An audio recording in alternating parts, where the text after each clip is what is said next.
Terungkap 3 Menteri Jokowi diduga terlibat mafia PCR. Ketua Sukarelawan Jokowi Mania atau Joman Immanuel Ebenezer belum mau bongkar siapa saja nama menteri pemerintah Jokowi yang terlibat mafia tes COVID-19.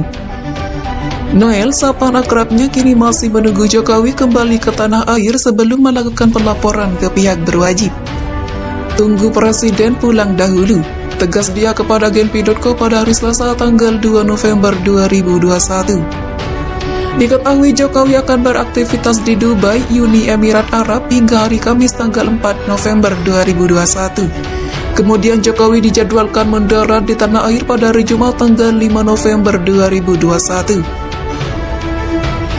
Noel menjelaskan perhatian darinya untuk menindaklanjuti laporan majalah Tempo soal dugaan keterlibatan menteri, politisi, dan konglomerat dalam pengadaan PCR COVID-19 dan alat kesehatan.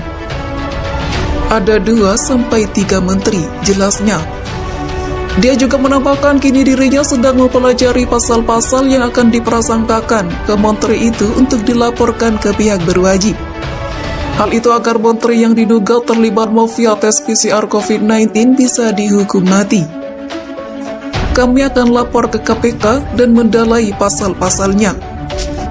Mahalnya harga tes PCR masih menjadi polemik. Hal ini diperparah dengan dugaan adanya pihak yang memanfaatkan mahalnya tes PCR sebagai bisnis. Nama Menko Marves Luhut Binsar Panjaitan pun santer diperbincangkan publik. Pasalnya, Luhut diduga ikut terlibat dalam bisnis tes PCR yang sangat dibutuhkan saat pandemi.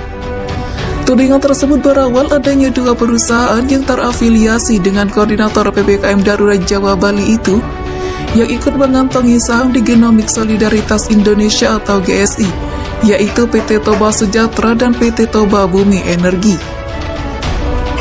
Menanggapi tudingan Luhut ikut bermain dalam bisnis tes PCR itu, politisi Partai Demokrat Yan Harahap melalui cuitan akun Twitter pribadinya @Yan Harahap pada hari Rabu tanggal 3 November ikut bersuara. Dalam cuitannya, Yan Harahap menyindir Luhut yang diduga telah meraup keuntungan besar dari permainan bisnis tes PCR di atas penderitaan rakyat. Meraup untung besar di atas derita rakyat, nikmatkah? Sindir Yan Harahap seperti dikutip seputar tangsel.com dari cuitan akun Twitter pribadinya.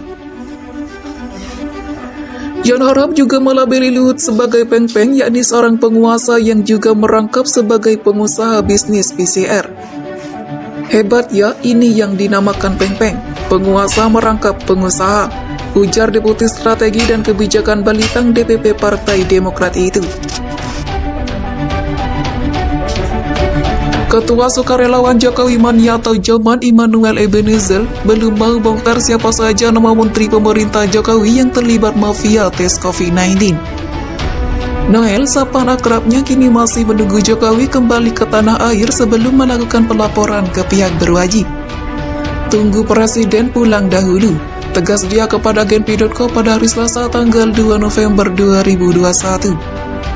Diketahui Jokowi akan beraktivitas di Dubai, Uni Emirat Arab hingga hari Kamis tanggal 4 November 2021. Kemudian Jokowi dijadwalkan mendarat di tanah air pada hari Jumat tanggal 5 November 2021. Noel menjelaskan perhatian darinya untuk menindaklanjuti laporan majalah Tempo soal dugaan keterlibatan menteri, politisi, dan konglomerat dalam pengadaan PCR COVID-19 dan alat kesehatan. Ada 2-3 menteri, jelasnya. Dia juga menambahkan kini dirinya sedang mempelajari pasal-pasal yang akan diprasangkakan ke menteri itu untuk dilaporkan ke pihak berwajib. Hal itu agar menteri yang diduga terlibat mafia tes PCR COVID-19 bisa dihukum mati. Kami akan lapor ke KPK dan mendalai pasal-pasalnya. Mahalnya harga tes PCR masih menjadi polemik. Hal ini diperparah dengan dugaan adanya pihak yang memanfaatkan mahalnya tes PCR sebagai bisnis. Nama Menko Marves Luhut Binsar Panjaitan pun santer diperbincangkan publik. Pasalnya, Luhut diduga ikut terlibat dalam bisnis tes PCR yang sangat dibutuhkan saat pandemi. Tudingan tersebut berawal adanya 2 perusahaan yang terafiliasi dengan koordinator PPKM Darurat Jawa Bali itu yang ikut mengantongi saham di Genomik Solidaritas Indonesia atau GSI, yaitu PT Toba Sejahtera dan PT Toba Bumi Energi.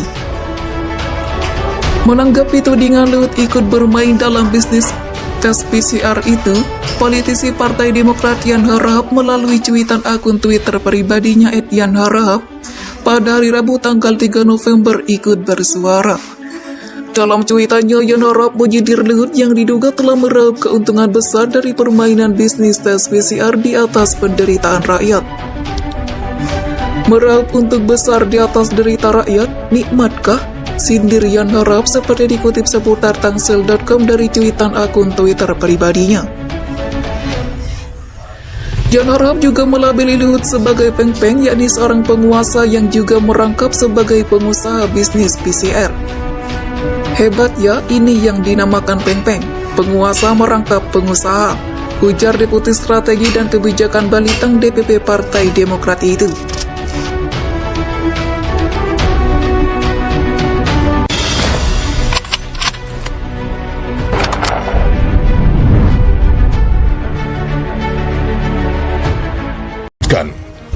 Luhut dan Erick Thohir bisnis PCR. Kalau tak di reshuffle, bisa saja Jokowi juga diduga terlibat. Gelora.com, dua nama menteri, yakni Luhut bin Sarpanjaitan dan Erick Thohir, diduga kuat bermain dalam bisnis tes COVID-19 PCR. Perusahaan penyedia jasa tes COVID-19 PT Genomik Solidaritas Indonesia (GSI) dimiliki sahamnya oleh PT Toba Bumi Energi yang diketahui berkaitan secara kepemilikan dengan Luhut bin Sarpanjaitan, dan PT Yayasan Adaru Bangun Negeri yang sahamnya dimiliki Boy Thohir yang tak lain adalah saudara dari Erick Thohir. Komunikolog politik Tamil Selvan mengatakan, dugaan bisnis PCR Luhut dan Erick ini menguatkan asumsi mengapa sejak awal pandemi COVID-19 kebijakan para menteri di kabinet Jokowi selalu tumpang tindih. Bahkan menurutnya, menteri-menteri yang tidak berkaitan dengan tupoksi penanganan COVID malah lebih dominan. Ternyata ada kepentingan bisnis terselubung di dalamnya.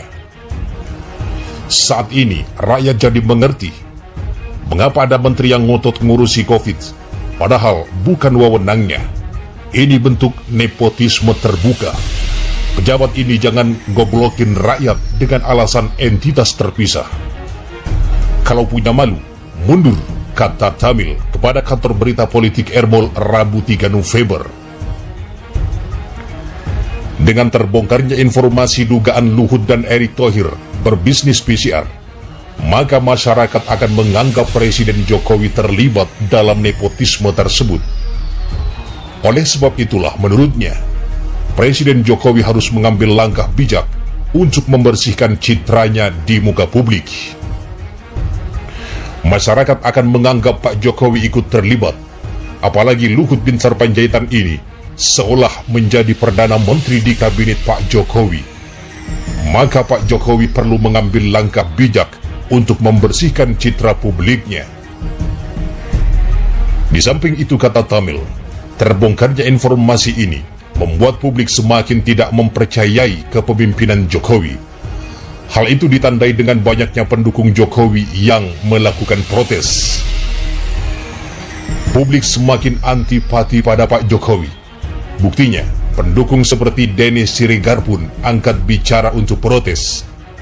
Maka saya bilang, dua menteri itu kalau tahu balas budi ke Pak Jokowi, mundurlah, karena perbuatan mereka mencela nama baik Presiden. Demikian Tamil Selvan tegaskan. Sementara, Ketua Dewan Pimpinan Pusat DPP Ikatan Mahasiswa Muhammadiyah IMM, Imawan Baikuni Al-Safa mengatakan, jika benar adanya isu itu, tentu patut disayangkan Luhut bin Sarpanjaitan terlibat. DPP IMM menyayangkan keterlibatan pemerintah berbisnis dengan rakyat di tengah kondisi perekonomian Indonesia keadaan terpuruk, ujarnya pada Rabu 3 November. Imawan mengatakan, sebagai pejabat negara, seharusnya Luhut bin Sarpanjaitan bisa fokus membantu Presiden Jokowi dalam menanggulangi pandemi COVID-19 beserta dampaknya yang membuat kondisi masyarakat terpuruk. Seharusnya fokus pemerintah adalah percepatan pertumbuhan ekonomi masyarakat merupakan hal yang utama dalam melewati krisis yang diakibatkan oleh pandemi COVID-19. Dugaan keterlibatan Luhut mencuat setelah dua perusahaan yang terafiliasi dengannya dilaporkan memiliki saham di perusahaan penyelenggara tes PCR, yakni PT Genomik Solidaritas Indonesia. Disebutkan, dua perusahaan yang berafiliasi langsung dengan Luhut, yakni PT Toba Sejahtera dan PT Toba Bumi Energi, tercatat mempunyai 242 lembar saham senilai 242 juta di GSI.